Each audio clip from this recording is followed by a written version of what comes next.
Hey everyone, it's Ronald Opinions here. So today I got an iPhone 7 review for you. So I got the 256GB model that I picked up on Monday at the Apple Store here in Hawaii. Well, apparently there is none in stock now in any of these locations here in Hawaii because everybody bought them. So I bought the last one. So there you go. Well, anyways, so here's my review on it. Well, alright, so basically it's basically like any other iPhone, but look at the design on the back. On the all black one, the antenna lines are hidden, but I don't have the black one because they were out of stock and I wanted the 256 and that thing wasn't even there, so I ended up getting the gold one. So well, the antenna lines are moved, so that's something that's great, because I didn't like the iPhone 6s Plus design where the antennas were basically right over here. That's where the line was, so it looked kind of ugly and stuff. So it was here and right here, that's where the line was. Now they moved it here, so that's good. Also, let me turn this phone around. There you go. Oh, here's a new feature. It's on iOS 10. When you flip the phone and turn it around, it actually turns on the screen. So let me do it again. Yeah, see, it turned on. So that's what it did. So, all right, let me turn on this phone. Let me, okay. It turned on by itself, but you see the button, it doesn't press anymore. So it doesn't press anymore. It's all haptic feedback. So let me do this. Let me turn on Siri, alright? Hey Siri. Hey Siri. What's the weather right now? It seems to be a bit windy out there. It's currently 82 degrees. Okay, that's how Siri works.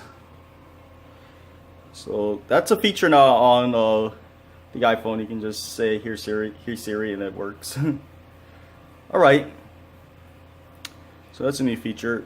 Another great feature now that's on the phone: 1080p front-facing camera. So when you vlog and all that stuff, it's great for vloggers. So when you vlog on YouTube and stuff like that, it's always nicer to have 1080p resolution than just 720p. I don't know what they were thinking last year when they had the iPhone 6s with the upgraded 5 megapixel camera. Now it's 7 megapixels on the front.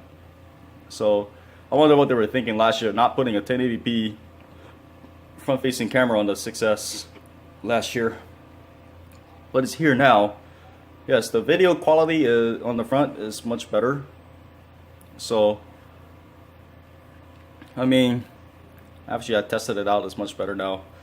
And the back camera, which is over here, they actually changed where they put the camera. It used to be, I think, right over here or something like that. Now it's like here. The camera placement has changed around, so it still shoots 12 megapixels and it still shoots 4K videos and all that stuff. Hey, by the way, let me show you how to change the settings so all you guys will know.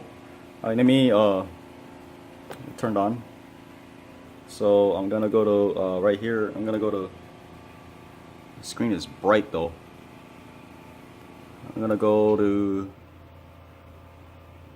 here.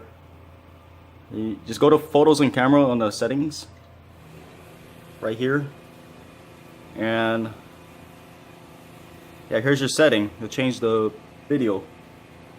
So right here you got 40, so I can always change it into 1080p. You can do 720p at 30 FPS, which I don't recommend. 1080p at 30, 1080p 60 for the best and smoothest video, and 4K. I'm gonna set it at default. So here you go, and you got slow motion. I'll show you how to do this. 1080p at 120, or you can do this 720p at 240 to get very smooth videos and things like that. So that's the setting. So that's pretty much it in terms of how to do that. So that's how you know. That's for you guys that don't know how to change the settings on your iPhone. That's your video settings. So there you go. The camera app still the same as before. You got time lapse, slow motion,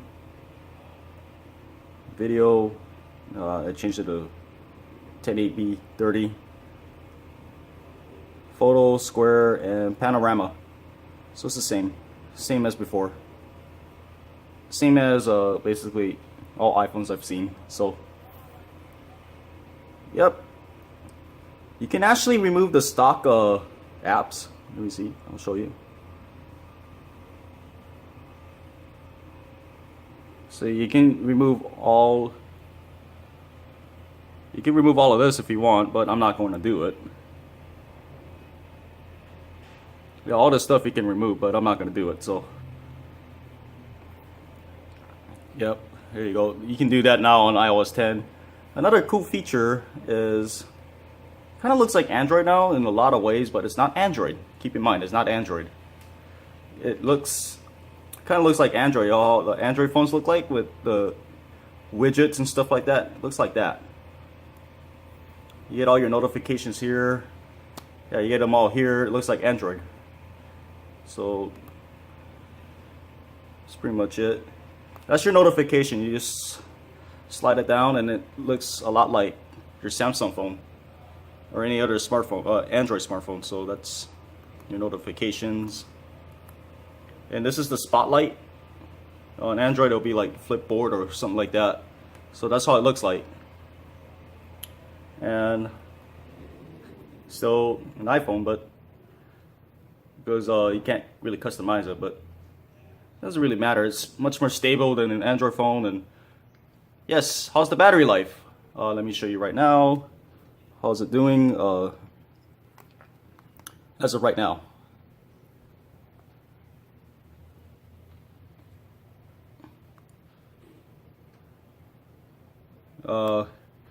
Yeah, with an Android phone, this would be like probably about 60% with the usage time, or low 70s, but it's at 85. So with this phone, so the battery is much more efficient than on an Android phone. So that's pretty much it. It's better than the 6S, I can tell you that. I had the 6S Plus, so the battery was much bigger, so it lasted even longer. But this thing is an Energizer Bunny. So yeah, that's the battery on here. And guess what? All the stuff was running. Oh, everything's running. Bluetooth, GPS, all that stuff that drains your battery out, it runs. So I can leave it on and it never drains. Oh, by the way, I didn't finance the phone. There's a reason for it. Well, I didn't want to pay more money on my bill, so I just decided not to do it. I mean, it's like 40 bucks on the bill, and I didn't want to deal with that. Plus, it's $100 already for service, so it's like 140. Plus, I have other stuff on the account, which I have to get rid of. But it drives up the. What I'm saying is this: it drives up the bills and things like that. I just don't want to take on and pay, so that's why I bought it completely outright with Apple Care. This is probably the most expensive phone there is. Other than the Samsung phone, this is probably the most expensive phone there is. Anyways, but I think it's worth it to get the 256 gigabyte model people. Because, well, you guys are going to be doing whatever you want to do on your iPhones, right? Shooting videos, taking photos, putting apps on your phones, playing games, and listening to your own music, right? You want to download your own music on iTunes and stuff like that? Well, you're going to want as much storage as possible because you can't expand the memory on the phone. So that's why I'm saying just get the 256. That's the maxed out model on the iPhone. Anyways, yeah, that's pretty much it. Well, there's a plus model of this, but I like this size better because it's not clunky, and it's easier to handle on the hand and things like that. With the iPhone 6s Plus, when I had it, it's actually the same size on the iPhone 7. It's just still clunky. It's really wide and it's big and like really wide, so it's very difficult to handle and use with one hand and things like that. With this phone, it's easier to like handle. So yeah, that's pretty much it. Plus, you're paying $120 premium now for the iPhone 7 Plus. So, it used to be $100 premium, but they jacked it up by 20 bucks. So it's like the starting price on that thing is $769, something like that, and then it goes $869, $969, which is freaking, might as well buy a computer for that price. But yeah, it's pretty expensive. That's all I can tell you for the phone. So I mean, it's a great phone. iOS is the best phone operating system there is.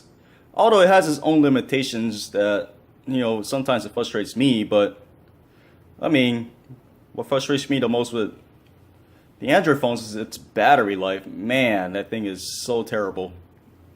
It doesn't matter what Android phone I used. I mean, it could have been the G5 from LG, Samsung Galaxy S7. I could have had the Note, which, by the way, that thing is exploding and things like that, and it's massive recall. But they're gonna put a new one out, but even that one, the battery is not very good. Even though they put a almost 4,000 milliamp hour battery, the thing still drains pretty quickly. So that's not a phone I would probably get anyways. With this thing, the battery just, as I told you, as I showed you, the battery is much more efficient on this phone than any other smartphone. So that's pretty much it. And oh, by the way, I didn't tell you this in the beginning. Should have told you this. It has a much better processor, so things just fly on the iPhone now. And you can actually video edit. Something you can't do on an Android, you can do on here. You could video edit and actually make YouTube content using your iPhone, or Instagram content, or anything like that. You could make those kind of content just using your phone, which is pretty cool. You can't do that on an Android phone, but you can do it on here. So that's pretty much it. And I have the GoPro, right? So you could just use something like this, and it's called the GoPro app, right? Let me show you. I didn't pair my camera yet, but yeah, so you can put your camera here and you can download all the videos you do on your GoPro, put it on your iPhone, and edit it on iMovie. So you can just make YouTube content using that right up, straight on your phone. Of course, it's not the Lenovo that's underneath here that can run Premiere Pro and do complex video editing and things like that. So, yep. Although you can run Premiere Pro on the MacBook Pro too. I mean, I've ran it. I mean, it's not as good as using a Windows computer, but it still works.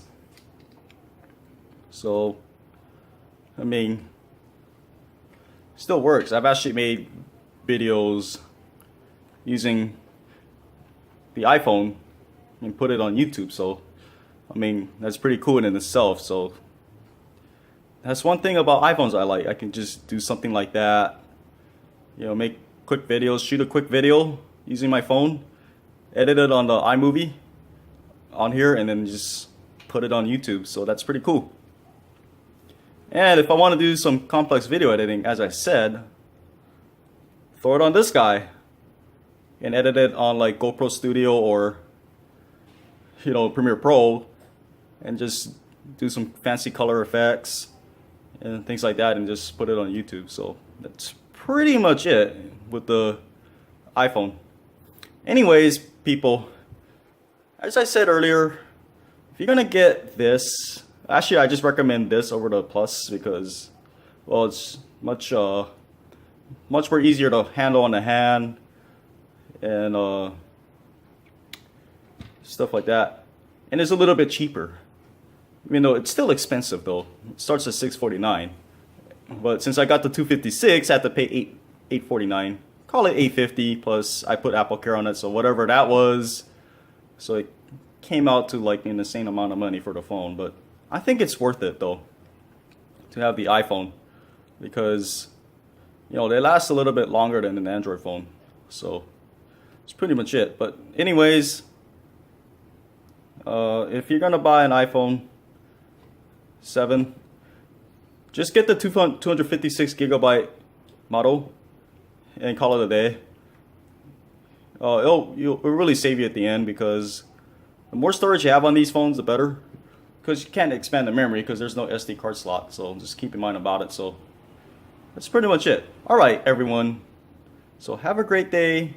I will see you in the next episode. Talk to you later. Peace and take care, everyone.